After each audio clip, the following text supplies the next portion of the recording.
Assalamualaikum anak soleh dan solehannya Miss. Hari ini kita belajar matematika dengan materi yaitu statistika tentang mengumpulkan, mengurutkan, serta mengelompokkan data. Nah, sebelum Miss masuk ke materi, Miss mau mengingatkan kembali anandaku supaya bisa membuka atau mempelajari kembali tentang pelajaran statistikanya waktu kelas 4 dan kelas 5 ya nak. Kita sudah pernah mempelajari tentang cara membaca maupun membuat tabel, diagram batang, diagram garis, dan sebagainya. Dipelajari kembali ya. Nah, sekarang yang pertama Miss jelaskan adalah mengumpulkan data. Nah, data itu adalah keterangan yang benar dan nyata. Data adalah bentuk jamak dari datum.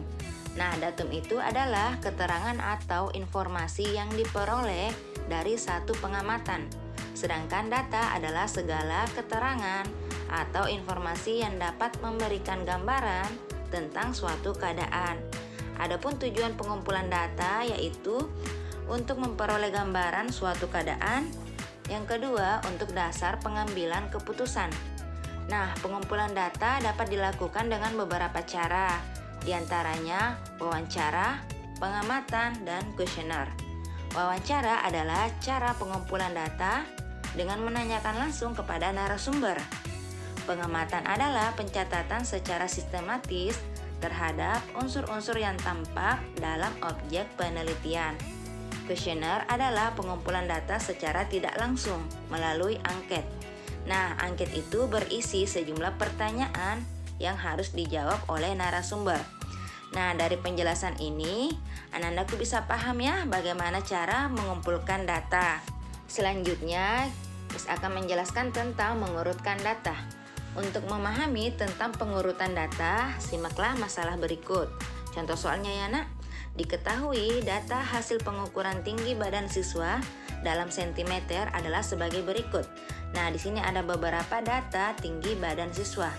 Pertanyaannya, berapa sentimeter siswa yang paling tinggi? Nah, di sini kita lihat urutan datanya ini belum berurutan ya. Ada 139, 135, lalu 140. Nah, untuk memudahkan kita harus mengurutkan datanya dari yang paling rendah ke data yang paling tinggi. Nah, setelah diurutkan tampaklah datanya seperti berikut: 135, 135, 136, dan seterusnya. Jadi kalau diurutkan nak, biarpun angkanya kembar kita tulis berulang ya. Nah, setelah diurutkan dari angka yang paling rendah ke angka yang paling tinggi, maka diperoleh nilai minimum dan nilai maksimum. Nah, yang ditanyakan adalah tinggi badan maksimum. Maka jawabannya adalah 147 cm ya. Nah, anandaku, data seperti penyelesaian masalah di atas disebut data urut. Sedangkan menyusun setiap data dari data terendah atau sebaliknya disebut mengurutkan data. Dari urutan data, kita bisa mencari rentang datanya, yaitu selisih antara data tertinggi dan data terendah. Jadi selisih itu kurang ya nak. Rentang data atau biasa disebut dengan jangkauan data. Maka jangkauan data atau rentang datanya yaitu data yang paling tinggi, data tertinggi dikurang dengan data terendah. Nah, selanjutnya Miss akan menjelaskan tentang mengelompokkan data. Mengelompokkan data yaitu ketika terdapat data yang cukup banyak dan data yang sama muncul beberapa kali, maka data tersebut dapat dikelompokkan. Coba diperhatikan kembali contoh soal atau masalah yang tadi kita urutkan. Nah, pada data tersebut diperoleh 135 muncul 2 kali. Ada 2 kali angkanya muncul ya. 136 muncul 5 kali, 138 muncul 3 kali, 139 muncul 2 kali, 140 muncul 6 kali, 141 muncul 2 kali, dan seterusnya. Anandaku bisa lihat. Nah, jumlah kemunculan data tersebut dikatakan frekuensi data atau disebut frekuensi data. Nah, anandaku dapat menuliskan data tersebut secara berkelompok dengan menggunakan turus. Nah, data tinggi badan di atas dapat disajikan dalam tabel distribusi frekuensi berikut. Anandaku coba perhatikan tabelnya. Nah, pada tabel ini cara membuatnya, kita tulis dulu nomor. Nomor ada berapa data yang mau kita tulis. Nilai itu angka-angkanya tadi ya. 135 cm, 136. Turus itu semacam garis seperti ini, dan banyak siswa. 135 tadi muncul 2 kali, maka turusnya 2 garis seperti ini. Ditulis banyak siswanya 2, jadi banyak siswa ditulis dalam bentuk angka. Terus data kedua 136 muncul 5 kali. Jadi kalau menulis menggunakan turus, kita tulis dulu 4 garis terus miring satunya, jadi itu disebut 5. Satu paket ini 5-nya ya kalau turus. Ditulis dalam bentuk angka 5. Nah, berdasarkan tabel tersebut, jumlah frekuensi suatu data selalu sama dengan total jumlah datanya. Anandaku bisa hitung kan? Nah, bentuk data semacam ini yang dinamakan tabel distribusi frekuensi. Nah, untuk lebih jelasnya, coba Anandaku perhatikan contoh soal berikut. Siswa kelas 6 SD Taruna yang berjumlah 30 orang telah selesai melaksanakan ulangan matematika. Kemudian, guru memeriksanya dan mencatat hasil ulangan matematika setiap siswa.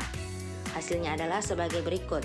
Nah, di sini ada beberapa data ya hasil ulangan matematika siswa kelas 6. Nah, guru ingin mengelompokkan nilai yang diperoleh setiap siswa tersebut. Ada berapa orang yang mendapat nilai 50, nilai 60, nilai 70, nilai 80, dan nilai 90. Jadi, karena pertanyaannya mau mengelompokkan, artinya kita harus mengurutkan dulu. Setelah mengurutkan dari terendah ke tertinggi, kita membuat tabel distribusi frekuensinya. Maka perhatikan jawabannya berikut. Kita membuat tabel distribusi frekuensinya seperti ini. Setelah diurutkan ya nak. Jadi Anandaku harus ingat, tabel distribusi frekuensi itu seperti ini. Terdiri dari kolom nomor, kolom nilai, kolom turus, dan kolom banyak siswa.